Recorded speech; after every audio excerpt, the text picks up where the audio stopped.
It's a pleasure to join you today afternoon, to launch India's candidature to serve as a non-permanent member of the United Nations Security Council for the term हाल ही में भारत ने संयुक्त राष्ट्र सुरक्षा परिषद यानी UNSC के 2028-29 कार्यकाल के लिए अपनी उम्मीदवारी का आधिकारिक अभियान शुरू किया है। न्यूयॉर्क में विदेश मंत्री एस जयशंकर ने भारत का नया विजन शांति यानी securing holistic advancement through norms, trust and integrity पेश किया।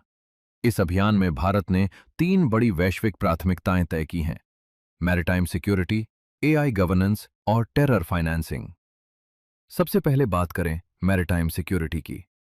आज दुनिया का अधिकांश व्यापार समुद्री रास्तों से होता है, लेकिन रेड सी और स्ट्रेट ऑफ हॉर्मुज़ जैसे अहम समुद्री मार्गों पर बढ़ते तनाव से वैश्विक सप्लाई चेन और ऊर्जा सुरक्षा प्रभावित हो रही है।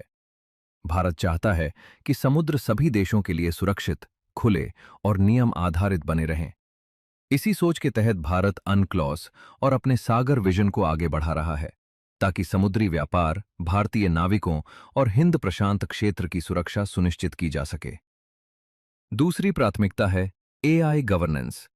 आर्टिफिशियल इंटेलिजेंस तेजी से दुनिया बदल रही है, लेकिन इसका गलत इस्तेमाल साइबर हमलों, फेक कंटेंट और राष्ट्रीय सुरक्षा के लिए बड़ा खतरा बन सकता है। इसलिए भारत मानव फ्रेमवर्क के जरिए जिम्मेदार और मानव केंद्रित एआई नियमों की वकालत कर रहा है। भारत चाहता है कि एआई का लाभ केवल विकसित देशों तक सीमित न रहे, बल्कि ग्लोबल साउथ के देशों को भी समान अवसर मिले। तीसरा और सबसे महत्वपूर्ण मुद्दा है टेरर फाइनेंसिंग।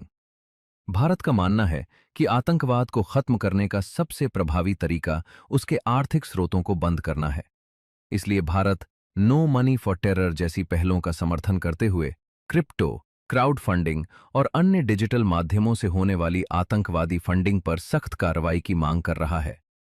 साथ ही भारत चाहता है कि यूएनएससी की प्रतिबंध व्यवस्था पूरी तरह पारदर्शी और साक्ष्य आधारित हो, ताकि कोई भी देश राजनीतिक कारणों से आतंकियों को बचा न सके। खास बात यह है कि भारत एशिया प्रशांत समूह का एकमात्र उम्मीदवार है और उसे इस क्षेत्र का सर्वसम्मत समर्थन प्राप्त है। यदि भारत चुना जाता है तो ये यूएनएससी में उसका 9वां अस्थायी कार्यकाल होगा। कुल मिलाकर शांति विजन के जरिए भारत खुद को एक जिम्मेदार वैश्विक शक्ति, नेट सिक्योरिटी प्रोवाइडर और ग्लोबल साउथ की मजबूत आवाज के रूप में दुनिया के सामने पेश कर रहा है।